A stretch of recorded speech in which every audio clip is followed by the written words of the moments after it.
And here we are. Good evening. It is Tuesday, March 10th, 2015. This is The Refinery, where grassroots organizations come together to explore the best way to make conservative messaging work to reach and influence more people.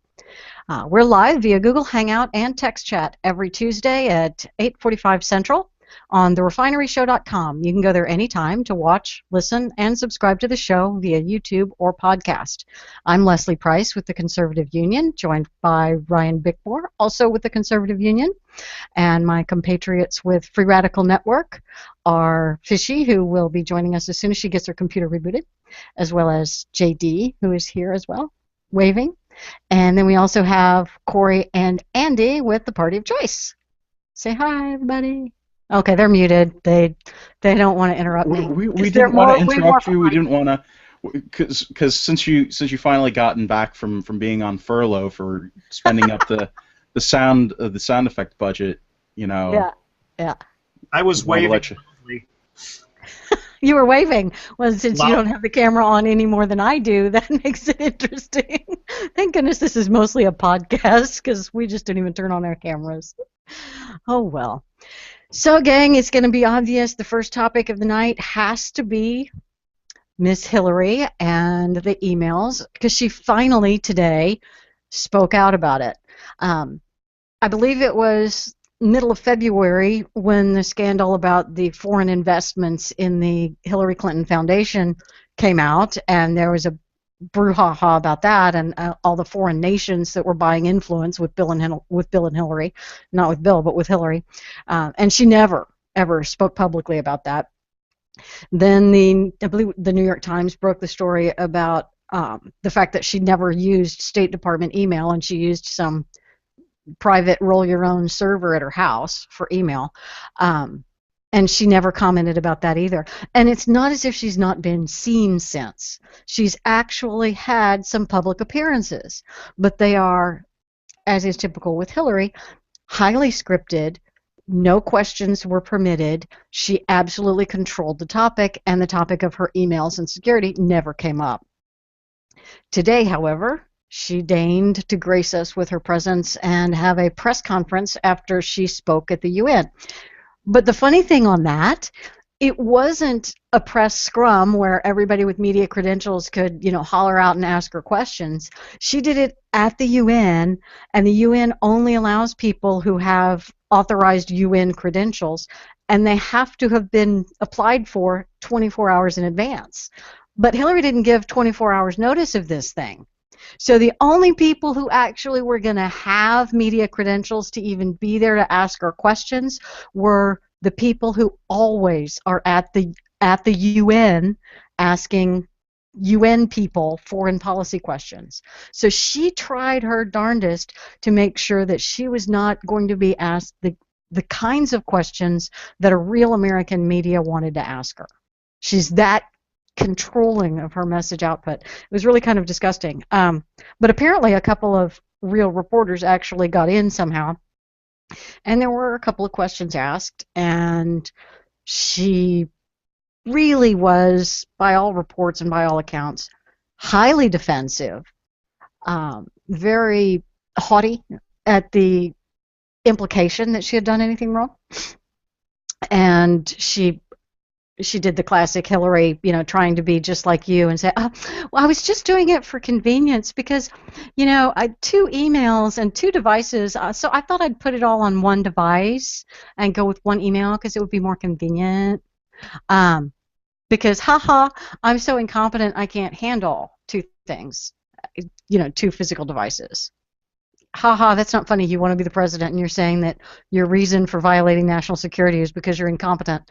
Honey, you're not looking good. But then what was really hilarious is by the time I was reading about Hillary's press conference, it was like 5 minutes after it was over, there was already blog posts proving that that statement was a lie, with video of her just 2 weeks ago telling somebody, answering a question, Apple or iPhone, and she said, "Oh, iPhone, but also I had a BlackBerry." So she actually said on camera 2 weeks ago that she had 2 physical devices for her communications. And then she says to the news sources today, oh no, I just did this private email because I couldn't handle 2 devices. No. She said, I did not have verbal relations with that phone, BlackBerry. Oh, wow. We're starting early tonight, I see. I don't know. It's just, I was rolling with Leslie's, never mind. Go ahead. Yeah, it's amazing how prone the Clintons seem to be to this sort of stuff, and amazing that she wouldn't have the presence of mind to recall something that she said recently about this. It's amazing. It's amazing. It's beautiful.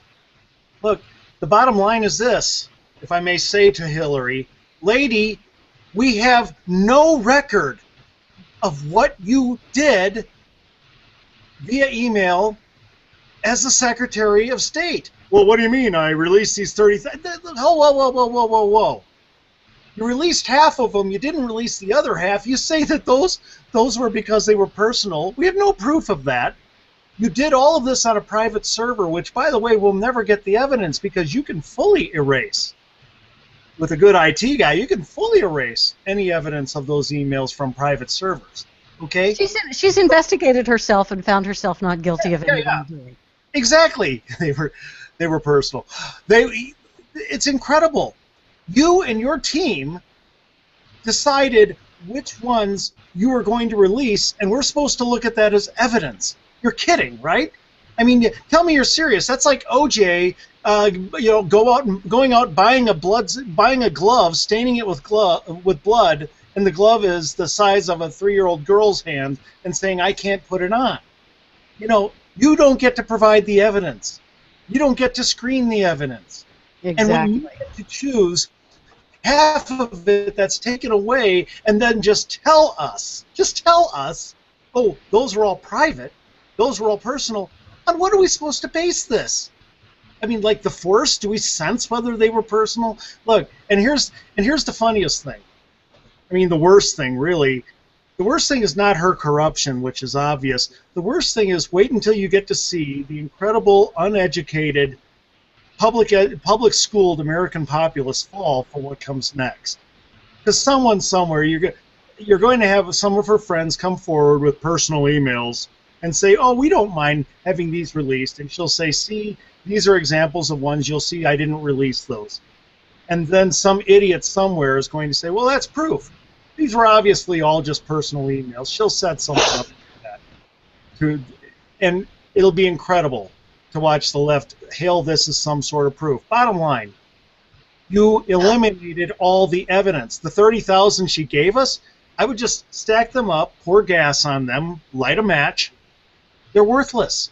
They've already been screened. Obviously, there's nothing there. And as even worse, she printed them out and gave them to us on paper. She didn't give us the electronic version that could be searched for words to find every reference to Benghazi or find every reference to Obama or anything. It's on paper printed. Her team is already, I have no idea why she did that. Bottom line is, there is no evidence. You've provided nothing. And that lack of evidence will be used as an exoneration of her. Of course. But I don't know. This is bad. I have not seen the leftist media get this angry at one of their icons. My goodness. I mean, there's obvious stuff like what was the guy up in New York who had the problem, showing pictures of himself. Anthony Weiner. I mean, that's obvious idiot stuff. But I mean, a major icon. When's the last time you saw the press turn on somebody? And her answers today were horrible. There's absolutely no evidence whatsoever exonerating you. Nothing. You got rid of it. What can we go on? Yeah, it's ridiculous. But the thing that really has been shocking is the reaction from the media. I mean, the thing that to me has been just so amazing, it has been everybody saying, what's the deal with this? How was this allowed to go on? Leslie, I know you brought up that I'm sorry, it was Ryan who brought it up, the article from GeekWire pointing out how big a security concern this was. I mean, it's something that it's not just that it looks hinky, it looks really, like something bad was going on. I mean, clearly it looks so all kinds of sketchy. But it at the same time was dangerous. I mean, there's no way that her personal server, and this is the personal server of this isn't just some random person. This is the Secretary of State. Her email address, her email server, and her staff, their emails, because they were also on her server. They had emails on her server. All of these emails they were on a server that did not have the same kind of protection, the same kind of minds behind it that the U.S. government has. So this was a security breach for a huge segment of our government. It's something that's really bad. Well, and she's assuming, she said today that the server was protected by the Secret Service. Well, she's protected by the Secret Service, and her husband is protected by the Secret Service. But I don't know that the Secret Service is stationed to protect that building. And she's assuming and implying that server is physically located in her home in Chappaqua, or however you pronounce that. But the Secret Service isn't always there dedicated to protect that building, and even if they are physically protecting the server from armed bandits coming in and stealing it, that's not really the worst concern. The concern is that Chinese hackers are coming in over the internet wires, and the Secret Service isn't going to see that. The Secret Service is not an army of data security professionals watching every bit that comes across that server to determine whether it's a threat or not. The security implications of this are huge. No, nobody could hack into it because we had, 2 armed guards, Secret Service, men in black types standing on each side of her server. So, it's protected. We're all fine. I mean, I don't want to do email on our own office server because right now my company has email from an ISP. I would rather keep our email up there rather than having it on a local server, because I'm not going to be 24/7 monitoring that server against any denial of service attacks, whereas my ISP is going to. Had Hillary been using Gmail or Yahoo for her private security emails, those would actually have been more secure than sending them all through a homegrown server. Bottom line. Oh, sorry, go ahead. No, Andy, you go ahead. 2 things. Number 1, bottom line, she used a private server because she wanted to be able to erase her own deeds. That's the bottom line. Her personal needs outweighed the nation's needs. Of course. She is a corrupt person who fully intended to do corrupt things, and look, why else would you put it on a personal server that you can completely pick and choose what will be released? That's ludicrous. That's insane. And let me ask one question, and the other thing is I wanted to ask one question of the group. Why is so much of the media going after her on this? And what I mean is, I could see why they would be doing it if there was some impressive young Barack Obama in the wings that they wanted to usher her out of the way to clear the way for. They've got nothing. Their bench is horrendous. So she's it. They're shooting at their only ship. And is this like some kind of a setup, build it up now, and then, bring in some ridiculous evidence like I was mentioning earlier to disqualify it, or are they just really that mad? I can't believe that the leftist media could possibly have a conscience. So I'm trying to understand what's in it for them. What are they doing?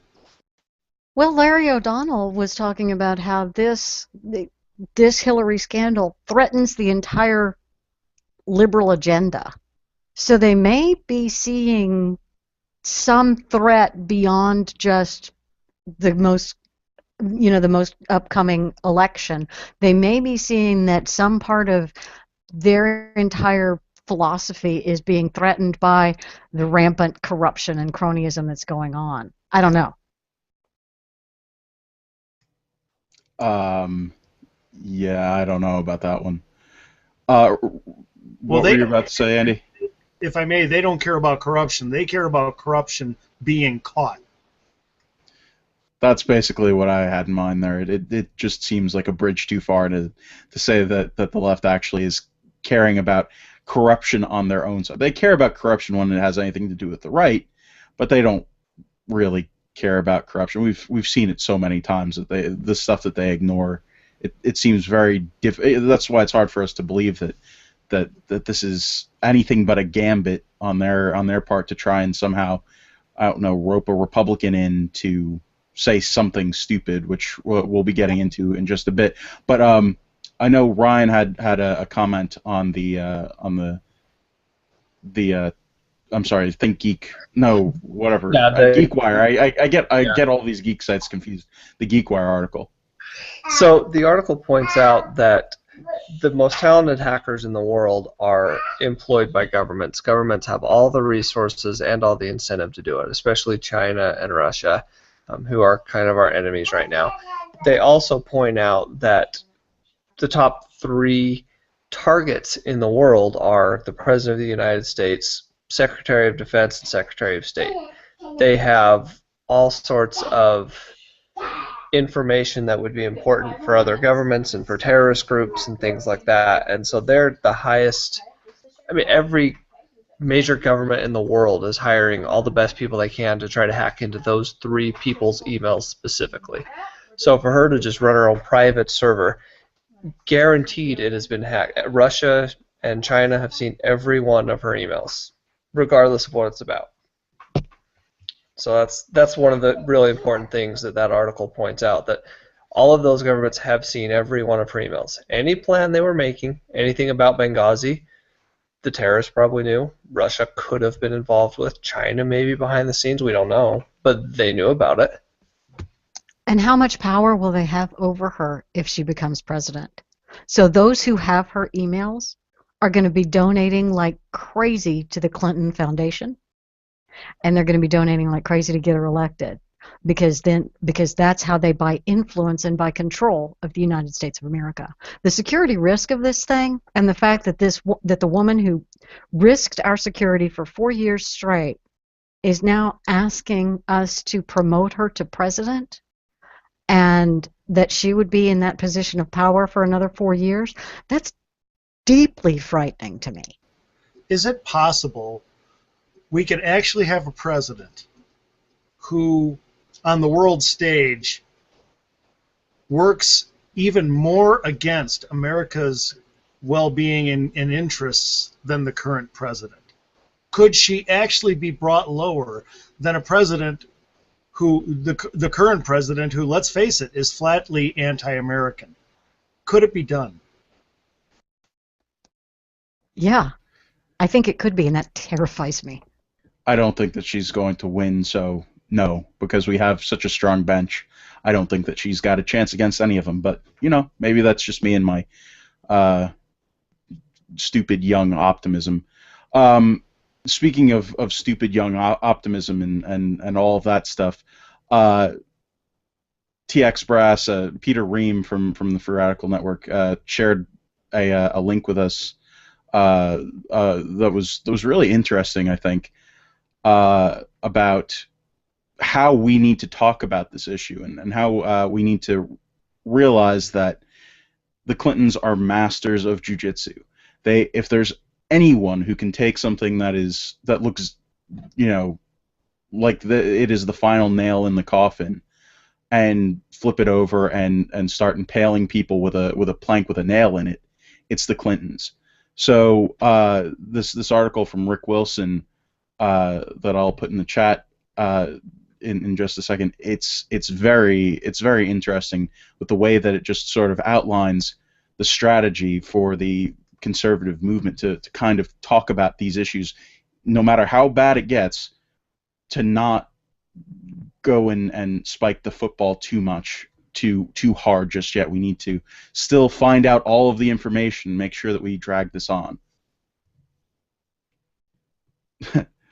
Well, yeah, because the investigation so far has been very political, right versus left, Hillary versus the institution, the old Clintons and all of the scandals and all that kind of thing. But we really haven't yet gotten into the security implications of it. Nobody's been asking, and who was your email system administrator? And can we talk to him about the security precautions that he took? Can we interview him? Nobody's even been asking those questions yet. We haven't gotten to that point with it. And we need to.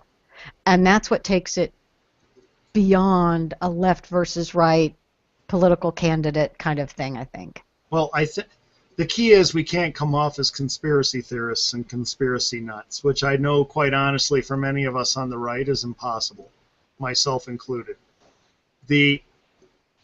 Well, conservative, conspiracy, they both start with CONS. I think the key is to make it very clear, ma'am, we have no reliable record of your term of Secretary of State. We have no way of knowing what you've erased and what you've kept. None. You conducted all of this on a private server, which can specifically be erased when working on the government server could not. You purposefully worked on a server where you could erase what you had done or not done, rather than on the public server where you could not. Now, notice at that point I'm not saying because you were getting money from the commies, because you were in league with the... No. Beyond that, I would just say, and of course this opens you up to tremendous, security risks and so forth. But right up front, we can just say we have no reliable record of what you did as Secretary of State and your interactions with countless domestic and international entities, because you did it on a server where we have no clue what you kept and erased. None. Absolutely none. And it's insulting for you to say, trust me, I only got rid of the private stuff. I mean, you're kidding, right?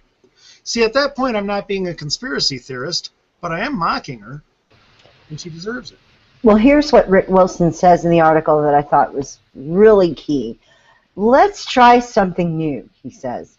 Maintain message discipline, hold focus, and keep an eye on a bigger objective than your daily press release, social media hits, or email fundraising drops.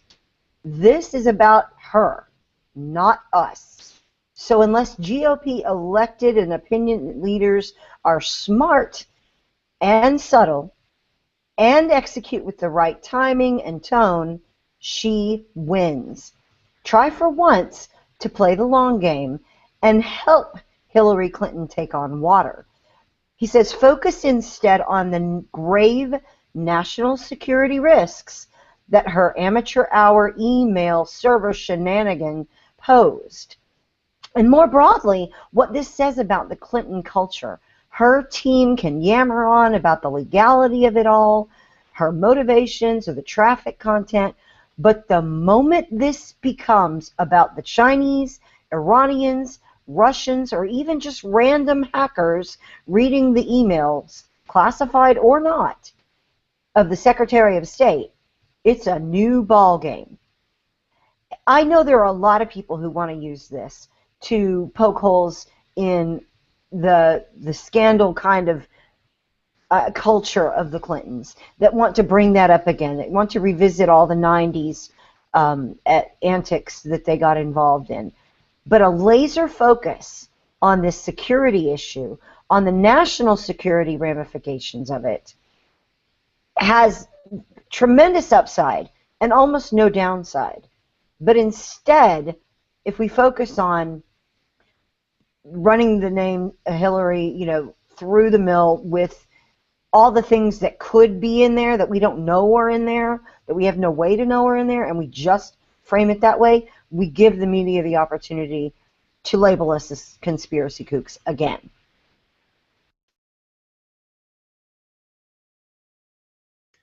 Yeah, and that's not something that we want to have happen. We don't want to have another birth certificate thing. We don't want to have another, thing that they can point at us and say, oh, look at these guys. They're just looking for anything. They're desperate. They're absolutely desperate to find something, anything. So look at what they're doing. They're grasping at straws and trying to turn this mountain, or this molehill into a mountain. But really, I mean, if you focus on that security aspect, what can they say? Where is the defense? What possible defense can they give? And we already talked about it. Why is it that they are on the defensive, right? Or why is it that they have to attack Hillary right now? It's because what are they going to say otherwise? Well, and look, we just got through the Sony hacking. We just went through that, and the ramifications for that were wide and deep and covered rather broadly. Imagine instead that we're talking, because we are, about the security of the nation, the Secretary of State getting hacked. How much more important is that? If people bring those contrasts up, put it in that framework, I think it's a positive. And this time it's not a disgruntled employee. This time it's actually the it's not laziness. It's just the hubris. It's not a good idea to stop at framing the issue with how do we know that this didn't happen, or that who could have seen it? The Russians, the Iranians, anybody. It's not enough to say all these people could have seen it. You have to say, how do we know that they haven't? Right. We don't know that they didn't. We don't know what was in her emails. We don't know that she wasn't divulging top secret information to the Chinese. We don't know that she wasn't. And Somebody we'll get never know. Rumsfeld in here. Yeah. These are known unknowns. The word divulging isn't even necessary. How do we know that they didn't just obtain this stuff? Right. Right. You brute force in. It's not rocket science, and you have to imagine that with the billions and billions and billions and billions of dollars that the world is putting into destroying the United States of America, which is accurate. I mean, it's not an exaggeration by any way, by any means. You would have to think that if they saw that there's a vulnerability on the Secretary of State where they have to communicate in some ways, there has to be some foreign correspondence. People knew that Hillary Clinton did not have a government email address. They knew that. For sure, they knew that.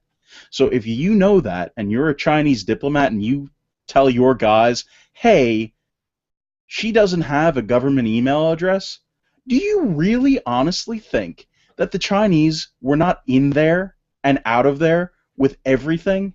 Right. Right now, there is a Chinese, I guarantee it, there's a Chinese official somewhere who knows more about what was in Hillary's email servers than we do. Right. And that, I think it's reasonable to assume that the email server she used for ClintonEmail.com is the same server that was used for the Clinton Foundation, and there was a BillClintonForPresident.com. They've had their own email server for a number of years. The domain of Clinton Emails, which is where Hillary's stuff was registered on the day she began her questions at the Senate. I can't believe I've forgotten the name. What's the name of that process that the nominee goes through when the Senate questions her before they accept and she becomes Secretary of State? Confirmation. Confirmation hearings, yeah. The first day of her confirmation hearings. That's the day that the ClintonEmail.com domain was registered, I believe.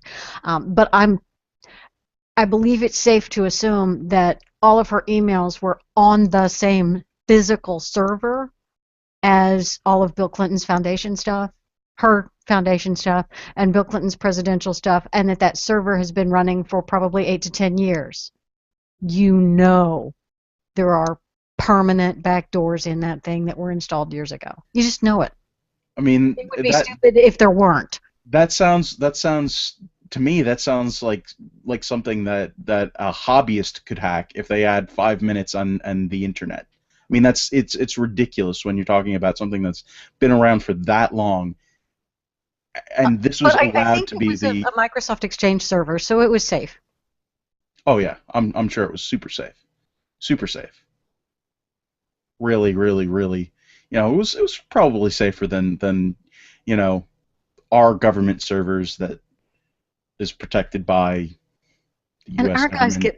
Our government servers get hacked, yes, and they know they get pinged on a pretty constant basis.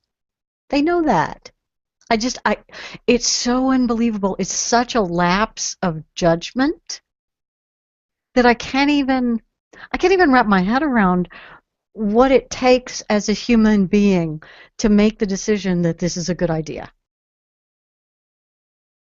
I don't understand it. Who's advising her to do this? She did not want her information to be tracked. She wanted to be able to get rid of whatever she wanted. Isn't it telling that Hillary Clinton and company are more afraid of FOIA requests than they are of international espionage? Yeah. Yeah. What she did is she seized the power to edit her own biography. And nobody said that there was anything wrong with that. Nobody said, oh, yeah, no, there's no conflict of interest there. No, of course not. There's nothing wrong with that picture. If there are any liberals listening, I want to ask you this. If George W. Bush did this, what would you say? If George W. Bush eliminated half the emails, did his entire job on a private server where he can pick and choose what's released later, and edited the record of his presidency, would you be okay with that? If you can say yes, then go ahead and vote for Hillary Clinton. If you can say no, then you're hypocritical if you vote for Hillary Clinton. To me, the only thing that's been, potentially less effective than Hillary Clinton's security measures on her email servers, maybe, would be the first 2 months of this new Congress. It's been very, very disappointing, and we've been very upset about it, and a lot of people are down, and a lot of people are upset. Yeah. Including Jim DeMint. Yeah. Before I read this article by Jim DeMint and agreed with it wholeheartedly, I saw something that I wrote back in November, and it's nice for me to remind myself of this. Conservatives will not be able to achieve really anything for the next 2 years. At best, we can stop the bad stuff. We must do so, and we must be mature enough as a population to cheer our guys when they succeed at stopping the bad stuff and not throw a tantrum that they didn't achieve good stuff. Because we're not going to be able to do good. The best we're going to be able to do is stop the bad. And sometimes we're not even going to be able to do that. Jim DeMint, who is with Heritage Foundation, now he wrote a great article about will the GOP majority ever stand for anything? And this was right after the cave or the passage of the DHS funding bill that included the funding for executive amnesty. And DeMint was echoing my thoughts. We keep being told this isn't the hill to die on. We'll fight it next time. We need to pass this one and we'll fight it next time. We need to pass this one and we'll fight it next time. Actually, the DHS funding was the one that we were told was the battle that we would win in January, because we wanted to fight it in November, but the new Senate majority hadn't taken over yet. And they said, we need to just do this stopgap funding in November, and then we'll have the fight on the DHS funding bill in January when we have the majority. Well, that convinced and mollified quite a few people. And it was a mistake for them to try to mollify us with the promise of another battle when they probably knew, as we should have, that they weren't going to win this battle in January either. But still, as much as I knew and predicted that the DHS funding, including executive amnesty, was going to happen, I fully believe and expect all of amnesty to happen over the next 2 years. It's not something that we're going to be able to stop. We may try. We may have some success. Right now, it's sort of being halted theoretically in the courts, and that was kind of a stunning thing. But I have to be realistic, and only expect maybe what's really possible.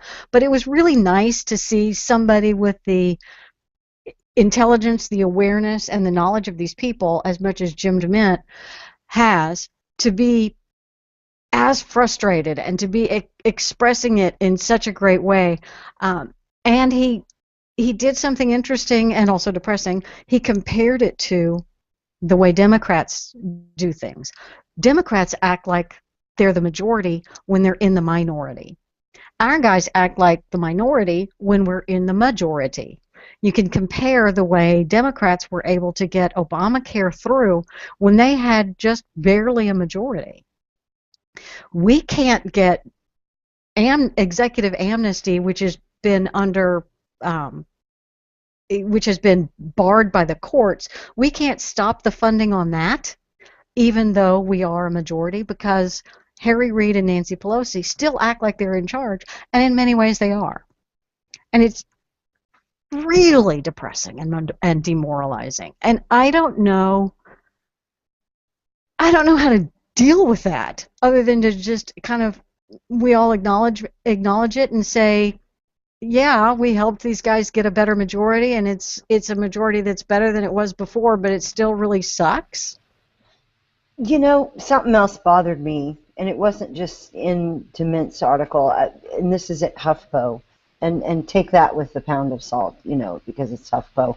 But again, I'm not besmirching a source simply because of where it comes from. This is quoted Ted Cruz. The day that this happened, Ted Cruz spoke to reporters. And HuffPo says, unfortunately, leadership's plan was never to win this fight. Since December, the outcome has been baked in the cake. It was abundantly clear to anyone watching that the leadership in both houses intended to capitulate on the fight against amnesty. And it says, he added, it was a strategy doomed to failure. It's an old adage in Washington, never take a hostage you're not prepared to shoot. And what bothers me is not what Cruz is saying here. A lot of us sort of suspected those sort of things for a long time. What bothers me is, did anybody see Cruz say that before the vote? I didn't. Anyone? Did anybody hear Ted Cruz talking like that ahead of time? Nope. I wasn't really listening, but no, I didn't. Wouldn't you think that our side would have spread that far and wide if it had been written up somewhere? I think it would have been helpful to call people out in advance. Then it makes them look worse when they do it. Well, and it makes him look prescient when he's calling the shot before it hits the pocket, right? Right. But where either that didn't get reported by the right, which makes no sense to me, or Ted Cruz never said it before that day, which bothers me. I just had to get that off my chest. It does. It raises some serious questions. Why wouldn't Ted Cruz say it ahead of time? If he is the Tea Party champion that he is, I mean, come on, let's do it. Let's tell it to us straight how bad it is, so that we can do what we can do to change things. Give us a plan here. But then don't we also try to walk the line of the GOP is the structure that we have to work within, so do we really want to shoot our own generals? But how many people on the right do take aim and fire at the generals day in and day out. Yeah, but And they're would not love the ones to that are have- constructive in helping the movement. But they would love to have the ammunition that Ted Cruz just put out ahead of the vote. If he had said it beforehand, I believe I would have seen it. And those people would have written it up, the people that are doing unhelpful things. So by being quiet, was he? And I don't know this. This is the first I'm hearing of what he said, and so I'm just trying to figure it out. Was he trying to play good GOP supportive senator and trying to make things work in spite of what he suspected beforehand, and not being the rabble-rouser enemy of the establishment? So was he being responsible beforehand, but then when it passed, he said it to HuffPo to try to burnish his own credentials? I mean, I don't know. Well, calling people out in advance like that, using public leverage on your own side is certainly that's not a button you want to push very often. No, and he's got the reputation. He's got a crap reputation with those guys anyway. Right. I got to be honest. In this case, it probably would have been nice, but that's a card you don't want to play often. It really is. But it's Ted I Cruz. agree. When has he ever cared about that? I mean, that's the thing. He's in Texas. He's going to get reelected. That's not a problem here. He is profoundly popular, according to what I've been able to glean from the people that I've seen and see posts in Texas. So certain parties excluded, but it's. I don't know. I don't see a downside to him saying this before the vote. I don't see it. I don't see it for him. And I don't want to be the cynic here. I don't. But that bothers me almost as much as the result of the vote. Because if people were prepared for that, if they had an idea that this was coming, and really, I mean, there are a lot of people who suspected, but if they heard it from someone with the authority of Ted Cruz, there might have been an opportunity to get ahead of it. Something. Have anybody be prepared. I mean, it's. You would think that this would have been done, but apparently not. Apparently There's no motivation for anyone to have held that story at all ahead of time. Of the people who would know on the right, where it would naturally circulate, there is an audience for that. There is a market for that. And that if it's obscure, PD said in the chat it might have been hidden in some obscure place ahead of time, from back in December or something. I have a hard time believing that's the case, given how many people would love to use Ted Cruz salvos against leadership. That's not. Again, it's not something that he hides particularly. I mean, he does that stuff. That's kind of one of his deals. That's one of his habits is to just lob those bombs at the establishment. That's what a lot of people like about him. He does that. So why do you think he didn't mention it before? Do you think do you literally think he's lying and did not? Don't get me wrong. I do believe he had those suspicions all along. But he's putting it like he knew it was baked in the cake. That's more than a suspicion. That's a prediction. Right, So, and I don't want to ascribe motives here at all. I want to ask the question. And I will let other people ascribe the motives that don't have to push push the ballot button for him or not. But it's troublesome to me. I think the question should be asked. I don't think anybody's asking it. Well, we just asked it, so there's that. That's better than no one. In addition to the Jim DeMint piece, which was pretty, deflating. It's not a happy piece by any means, and it does reflect how a lot of people feel currently within the movement. I think it's important to remember that this fight is not over. I mean, we are in March. I know last month it was like, we're in February, guys. The month before that, it's January, guys. I understand there's a theme here, but the point is that this Nobody fight can knock our calendar skills. We are. Yes, we're very good when it comes to checking the calendar. We're calendar proficient. But the thing is that this is a part of all of these skirmishes are small parts of a much larger battle, and one that is won over time, and it's something that is attritive, and we are, constantly working on getting new blood in, and I think that it's important to remember that the fight is not over, and that's something that Kurt Schlicter talks about in his latest piece, and also something that was brought up on Ricochet to an extent. It was kind of in a different context, but both Ricochet, Jon Gabriel, who we've had on the show before, and Kurt Schlicter both remind us that, hey guys, we're making strides here, and there's still a lot of fights left to be fought. Leslie, you were talking about that Federalist moment before we started the show. I would love it if you'd touch a little bit on the Jon Gabriel article. Yeah, sure.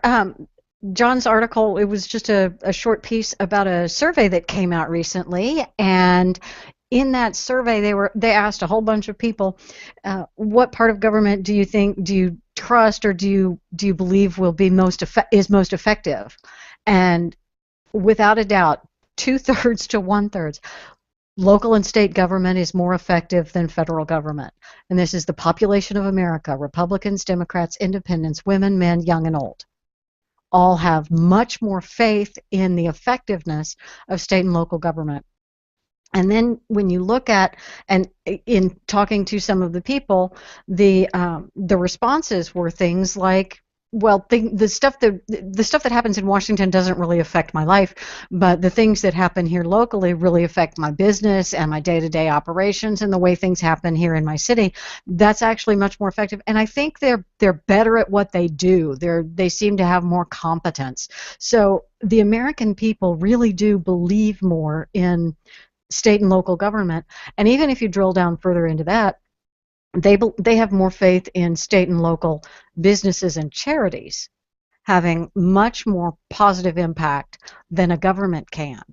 So the message that we're actually trying to communicate, which is that go to your charities, go to your businesses for shaping your community, use government as little as possible, and when you do use government, use the most local, smallest, closest level government that can possibly address your needs.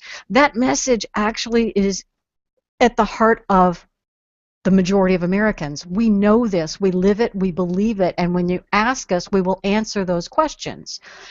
But because of media culture and being a big country, the one thing we all have in common is we have the same president and we have the same Washington idiots to talk about, just like we all have the same Beyonce and Kardashians to talk about. So that's what we talk about a lot, but what we genuinely believe in and care about and trust is state and local government, businesses, and charities. So the conservative movement, we have an audience out there that believes in what we're saying if we can say it in a more effective way. I don't exactly know how we're trying to get better at that, but we do need to understand that our audience really is receptive to what we have to say. They just may not know it yet. Well, that kind of brings me brings to mind something I was thinking about earlier today. We're not going to get into it, but Paul Ryan we'll probably talk about it next week. Paul Ryan has an anti-poverty plan that he's been working on for a couple years now, and there's a film that's going to be coming out. Well, I say film, it's a series of videos coming out about his plan that it's called Comeback, and they released the trailer for that, and it was very interesting looking at it, listening to the people who were talking about poverty. A lot of them were talking about local solutions and local-based entities that know and that care and that see what goes on and that can recognize that. And that made me think of something else. When we're talking about poverty, local entities do a lot of, we see soup kitchens, we see food pantries, we see shelters, things like that are funded a lot at the local level by private donations or churches or whatever. But when we're talking about immigration and specifically illegal immigration or people who've overstayed their visas, work permit, the whole executive amnesty business, that is a national giant federal monster sitting on people's back. And I wondered if in using that local angle, using the trusted local angle, if we could say things like, oh, we'd be very happy to deal with, finding work for people who come here looking for a better life once we've taken care of these vulnerable people in our society who haven't had educational advantages, who haven't had economic advantages, who've been disadvantaged just by where they are geographically. And if we could look at, as a movement, as the right, taking on poverty as an issue broadly. We don't talk about it often, but Paul Ryan and some of the other people that are on the national stage have been doing it.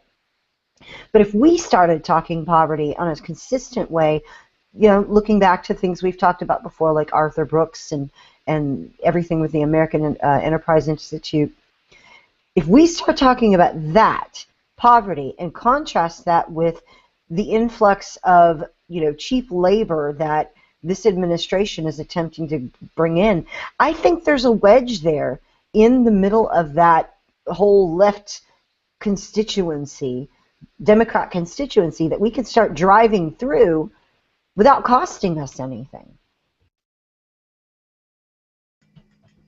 Absolutely. I think that's I mean, we've talked about this before on the show, that there's definitely some room there, particularly in African American communities, where when you have an unemployment rate that's so incredibly high that an influx of new cheap labor is huge.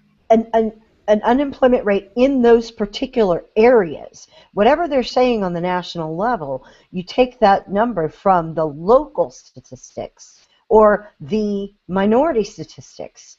How many black men are unemployed in, say, Chicago? And you focus on those things, and you say we would be happy to deal with the issue of finding jobs for people who come here and eventually become citizens or at least legal residents.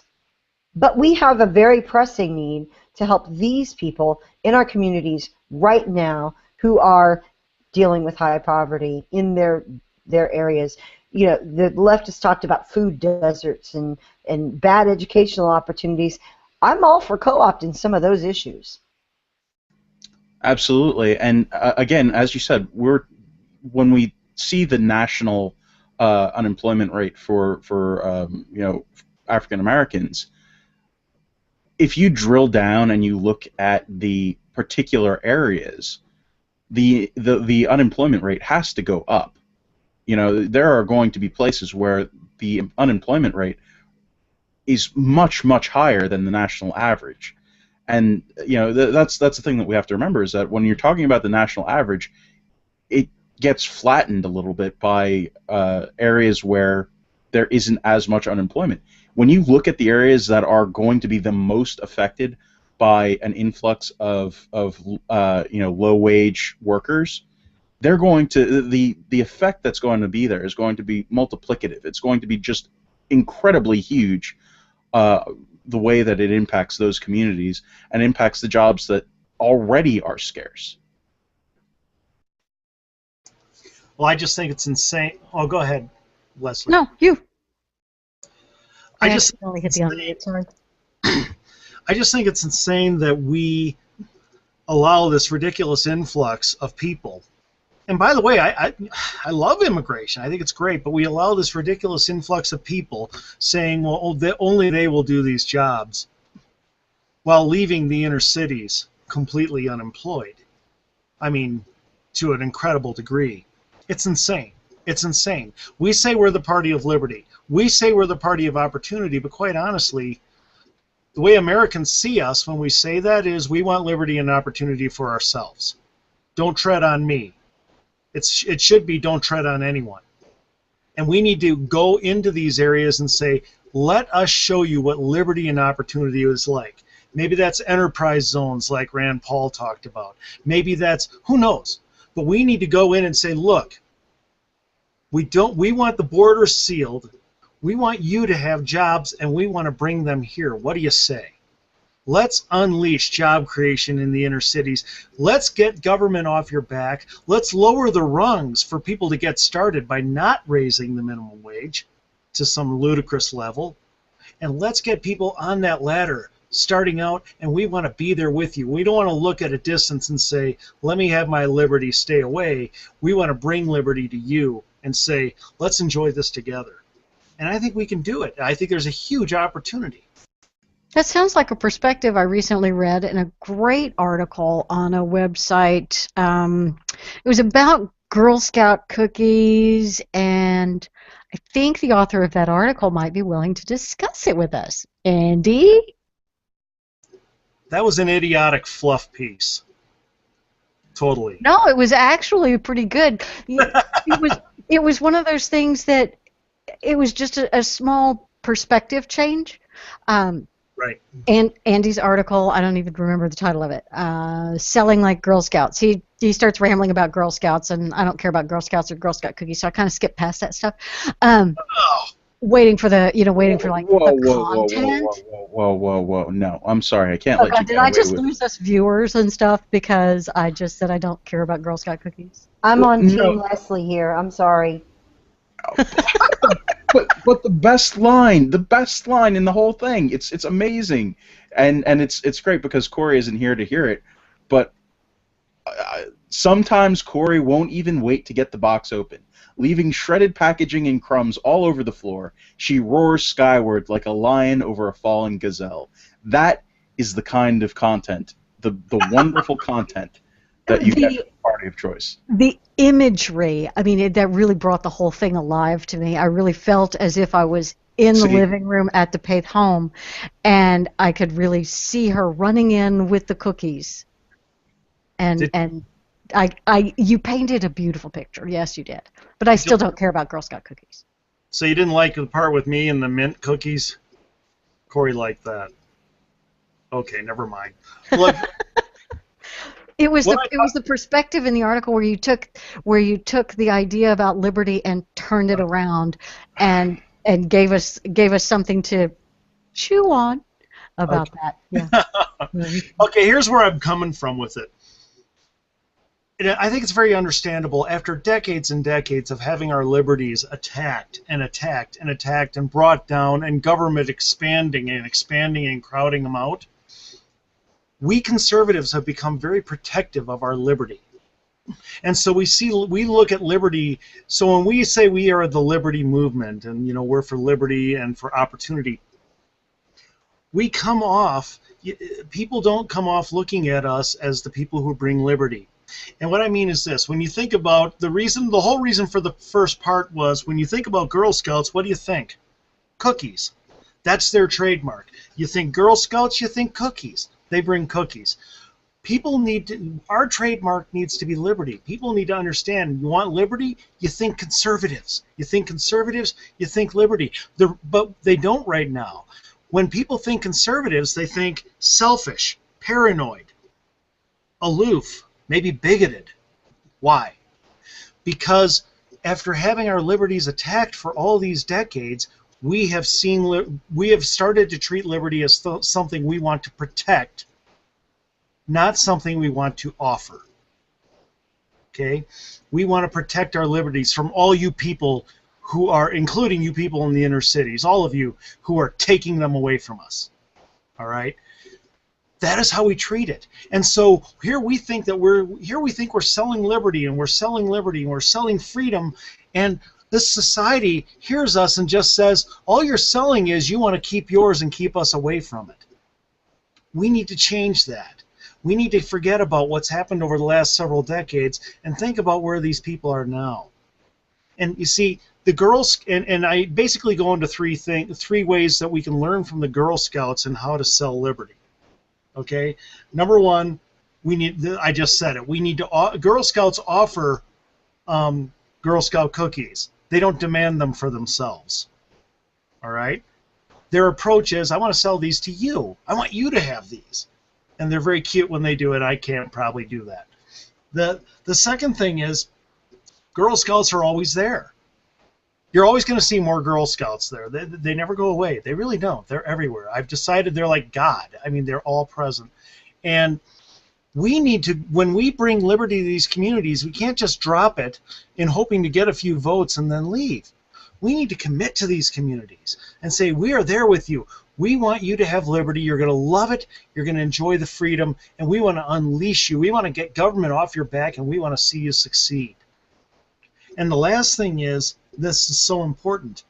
Girl Scouts don't tell you what kind of cookie you have to choose.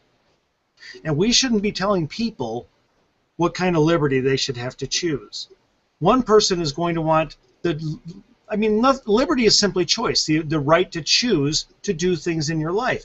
And as long as one person's choice doesn't take away other people's choice, as long as their liberty doesn't impede on other people's liberties, then they should have it. It shouldn't matter at all if I like it. And this is something that separates us from the left, because the left always legislates their preferences.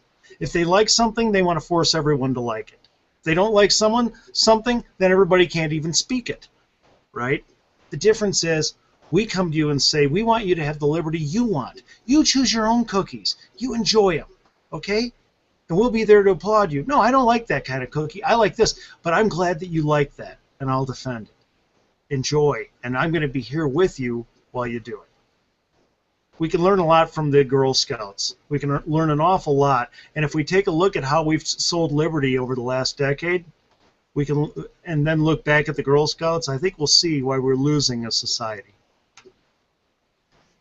Lack of branding, lack of messengers, lack of people going and doing the setting up stands in every single supermarket everywhere. We don't do that. We haven't been doing that, and some of us are trying to. Some of us are actually doing that outreach. Some of us are actually going into those areas and trying to, sell liberty and at the very least start the discussion.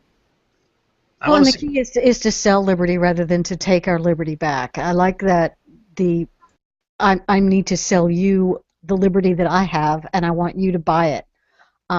We have to convince them that liberty is something they want to buy, rather than being so focused on us getting I want to get my liberty back, because that is a very self-directed. And you can, when you're talking about getting your liberty back, if you talk with your hands like I do, you're pulling towards yourself, and that's pulling in and withdrawing and creating defenses. Whereas if you're selling liberty, you're pushing out and you're growing and you're expanding. And so what we need to really do is sell liberty. And I love the comparison to the Girl Scouts sell cookies. We need to sell liberty rather than taking it back. And it's a mentality, kind of a focus change for me. So no, it wasn't a throwaway article, Andy. It was deeply impactful. I hate that word, impactful. Sorry, I used it. Well, I guess I'd conclude with this. We constantly say that we don't want the left controlling us, but they have.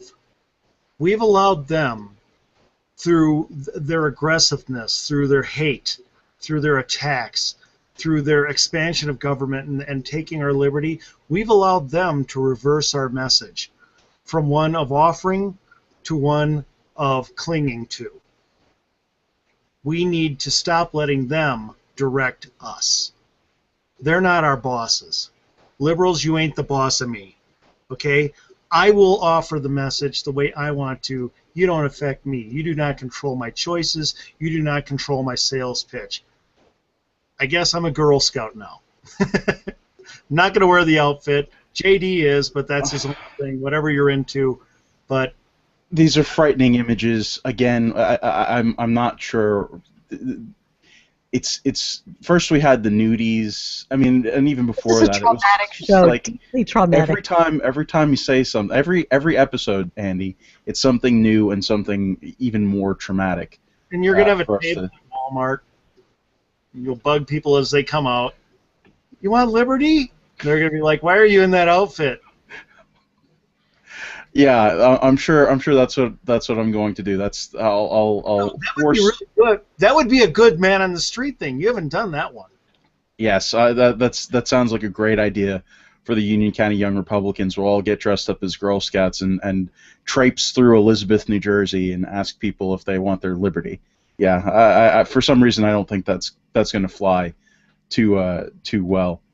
I something that we talked about before the show as we were setting everything up was the kind of contrast between what you're talking about, the sort of bringing the individualism, bringing the power back to the individual, and trying to sell that, and how we are so incredibly individualistic on the conservative side. We all have our own opinions, and we are extremely diverse, and we have some trouble kind of getting together and organizing because of those differences in opinions. Which is why we have this show.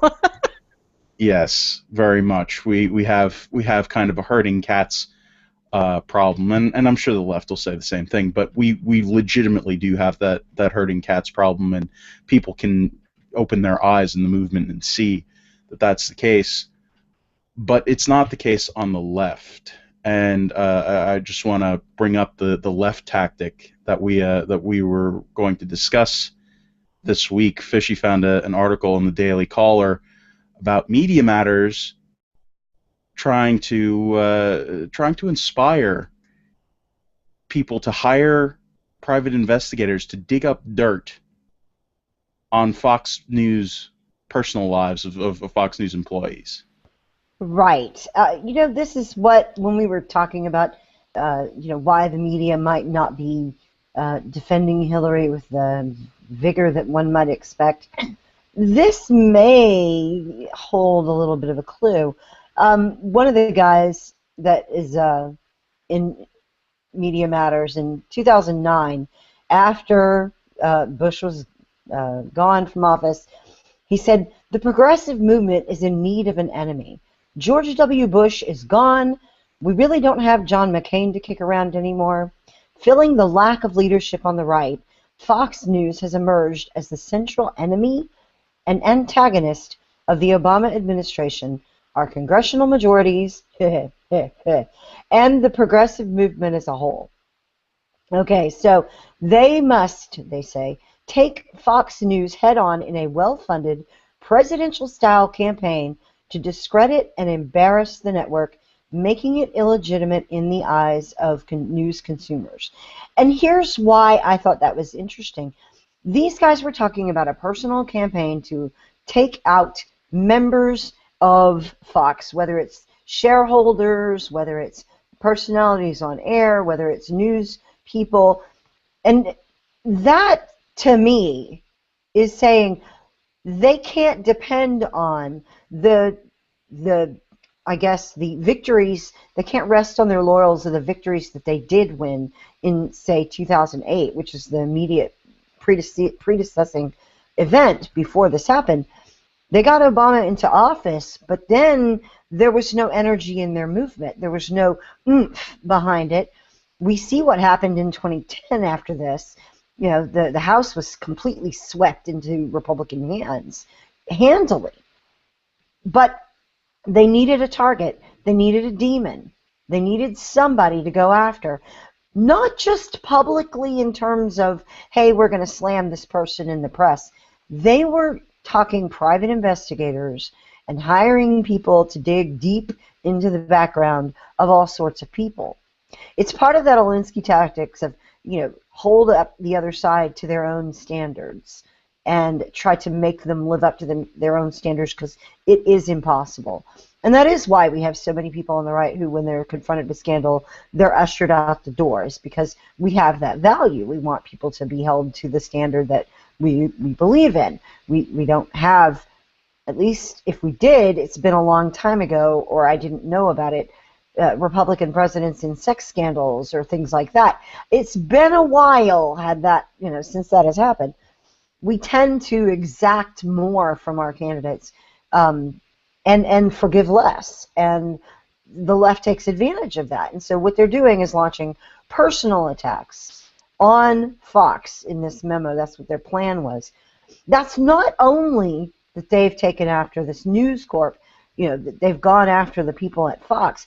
This is what they do with your, we've talked about it before here, with your personal donations to political causes. This is what they do when they go in, they look into someone's background and they manufacture stuff, or they attempt to manufacture stuff, drawing lines, connecting dots that aren't there in order to do that. And that is one of the things we need to understand that we're up against, that there is a concerted, full-time, 24/7 paid attack machine that is out to do things like this. And why do you think it's so hard for people to talk politics at work? And it's so hard for conservatives to get funding for things, because the conservative business person isn't going to publicly make a political donation to a conservative cause or to a conservative blogger, because then he's not the accounting guy, he's the conservative accounting guy.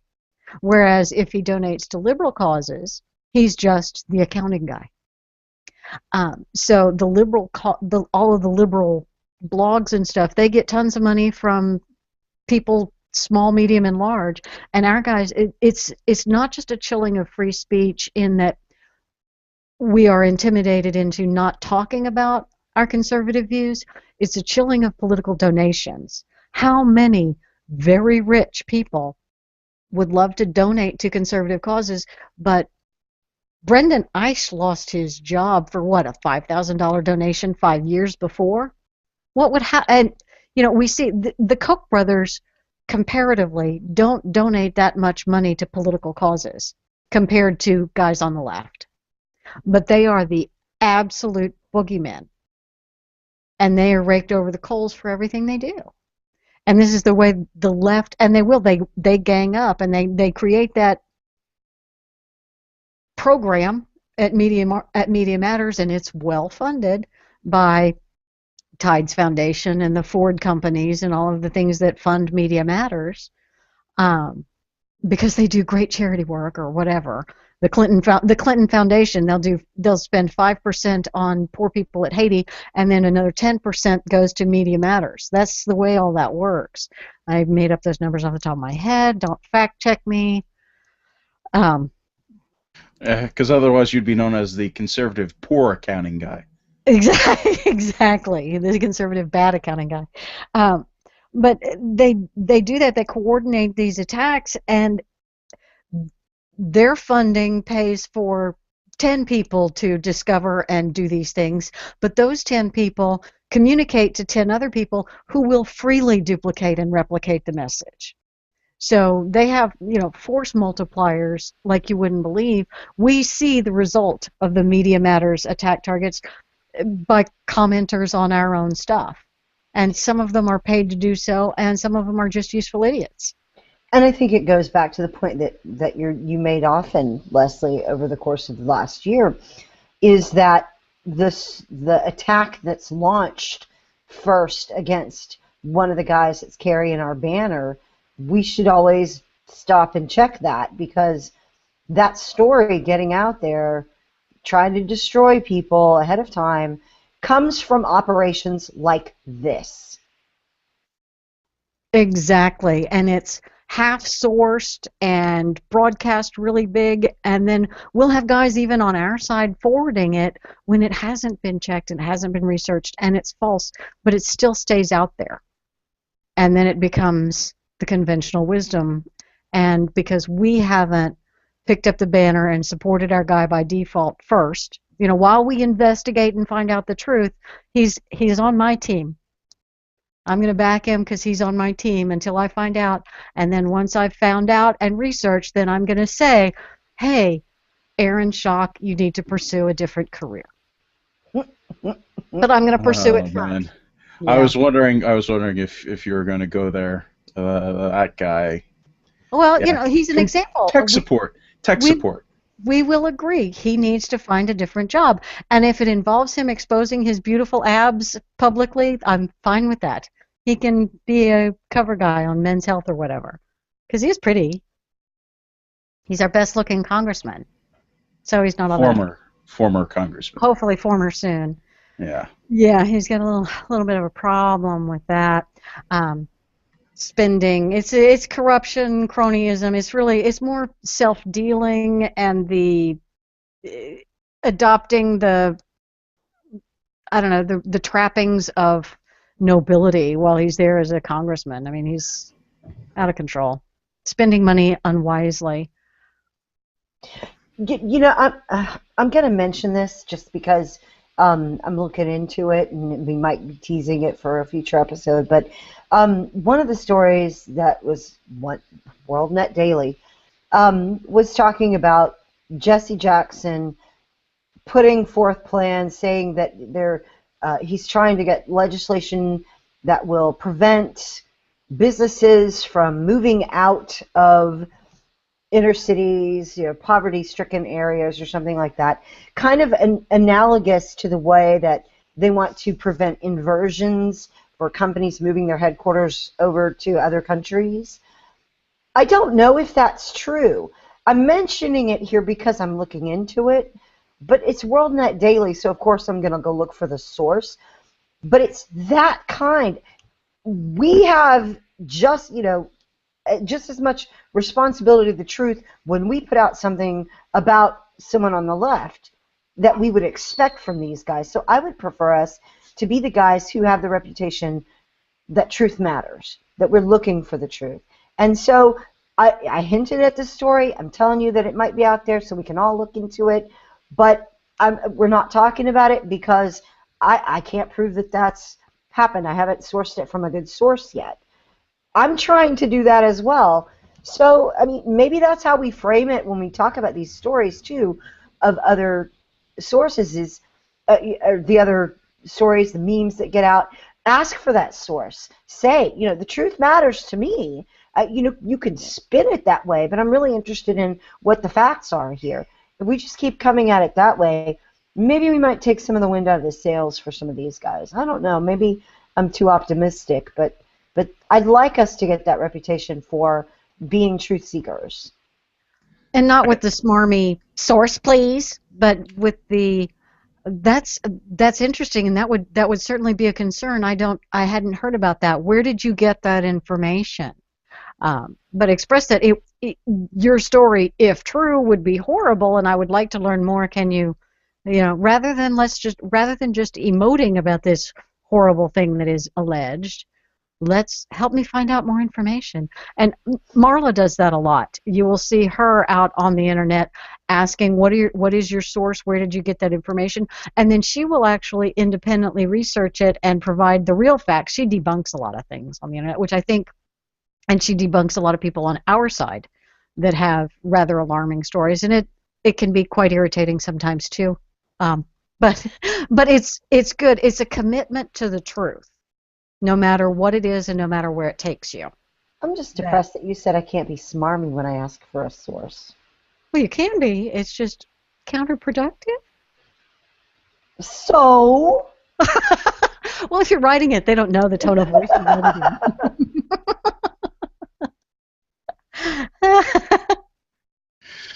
Oh my! I think we are a messaging show, so smarm or not, I think that's highly dependent upon the situation. So you need to check your situation before you apply that additional level of. Did you just tell me to check myself before I wreck myself?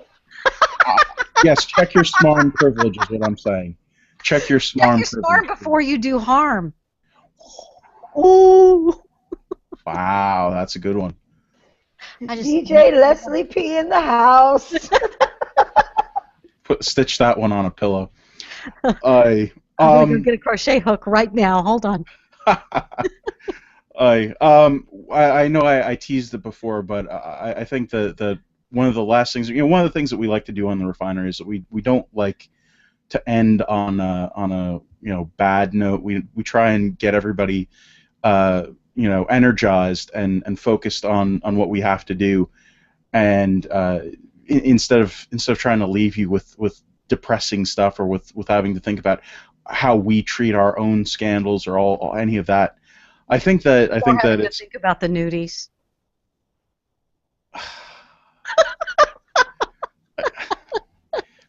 Again, never speak of the nudies, please. Just a terrible, terrible, terrible idea. from Andy.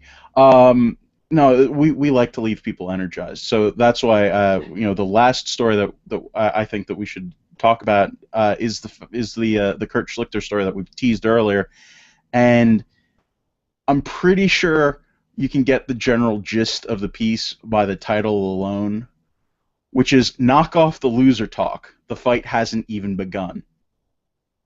And I mean there are very few authors that can get that can pull that kind of a title off, and Kurt Schlichter is one of them. And in the piece, he just goes on and on, and he has absolutely no tolerance for the fact that, yeah, okay, so we lost. We lost on the DHS battle, whatever. Did you really think that this was going to be it? That 2014 was the last election ever? That we're good to go now? That everything is set? Are you shocked that the establishment screwed us over on this time? And he just sets it up. Come on, guys. It's time to continue the fight. Leaving is not an option. This is where we put on, even more. We are even more vigorously going to try and advocate for conservatism because we need to. The fight is on. We are still in it, and it's happening now. Get over the little loss. Cry if you want, but get over it and do it. Continue to fight the good fight. And I mean, it's Kurt Schlichter. It's such. Hopefully it breaks people out of the slight depression that they're feeling over the losses, but it reminds us that we have. This is our shot. It's not a third party. It's not leaving the party. It's through the party. We've made strides. We're going to continue to make strides. This is what we're doing, and it's working. The battle plan is working. We just need to continue to work at it, to continue to stay the course and push as hard as we can. We're getting the establishment hacks out. I mean, look at Eric Cantor. He's no longer there. We got David Bratt. There are more people. We are going to keep on infusing the new blood, and we're on the right path. It's not going to be over tomorrow. It's not a short-term fight. This is a long-term thing. This is a long-term battle, and it's going to be waged over multiple years. It's not going to be over in 2014. It's not going to be over 2015. It's not going to be over 2016. It's not going to be over 2018. We have to continually fight this fight because that's how politics works. That's how getting our liberty back goes. Kurt made the point in his article that he didn't title his book Conservative Insurgency, the Struggle to Take America Back 2009 to 2041, quote, because I thought we would have this all wrapped up last November. And that's two things there. You should read this article if you haven't. Go and find it in the links. Check this article out. It is a morale booster. It is also a cold face full of water that you need in the middle of the frustration that we're feeling. We've got to shake it off, and here's the reasons why. But also a great reason to go and get that book, because Kurt really talks about the long game in that book. Yes, it's fiction. It's written beautifully, though, in terms of walking through the strategy from first person, from people who, in the book, have achieved what we want to do and how they got there. It's really, I can't recommend it enough. We talk all the time about Kurt's I Am a Liberal book, but Conservative Insurgency is also a really good read people need to pick up. It is like reading a memo from your future self. That's what it's like. That's what you hope it to be, and that's what it reads like. It reads like, yeah, we've got this. We're going to do this. Here's what we need to do. Here's how it happens. Now go and do it. Now go and do it. Andy, you were going to say something? No, that's okay.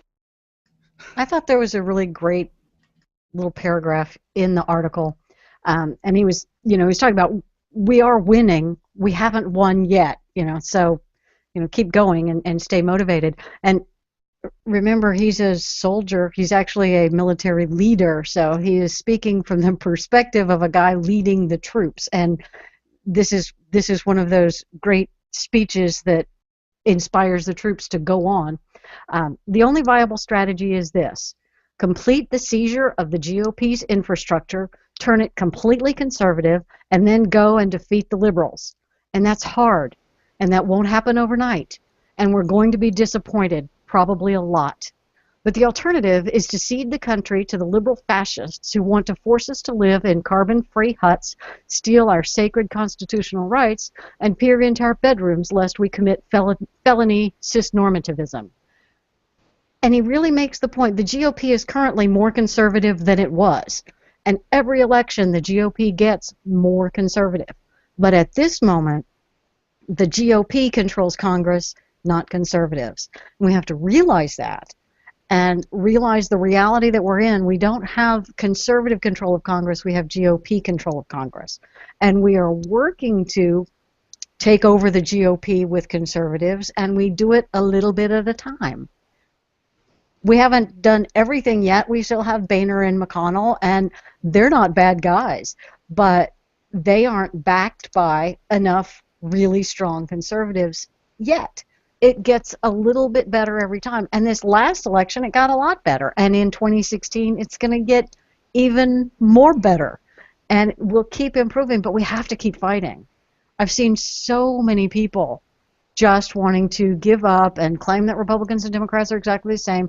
And Kurt's article addresses that with frankness, but not cruelty. Yeah. Well, he's delightfully mean. Yeah, I mean, he starts out with, "I know you're tired, I know you're frustrated, and I don't care." Look, we have allowed our frustrations to push us to ludicrous ideals. Exactly. Ludicrous ideas. Abandoning the only numerically viable option to the Democrats? I mean, that's insanity. You know, and I know, you all know my problems with the GOP are run deep. Okay, I consider the GOP a bus. The Liberty Movement is just on the bus, but we're not the only ones on the bus, but it's the only bus big enough to beat the other big bus, which is a very united and numerous Democratic Party. Okay, you got to ride this bus to beat it. I only disagree with I loved his articles, spectacular. I only disagree with one thing. I reverse two things. We should not first take over the Republican Party and then the country.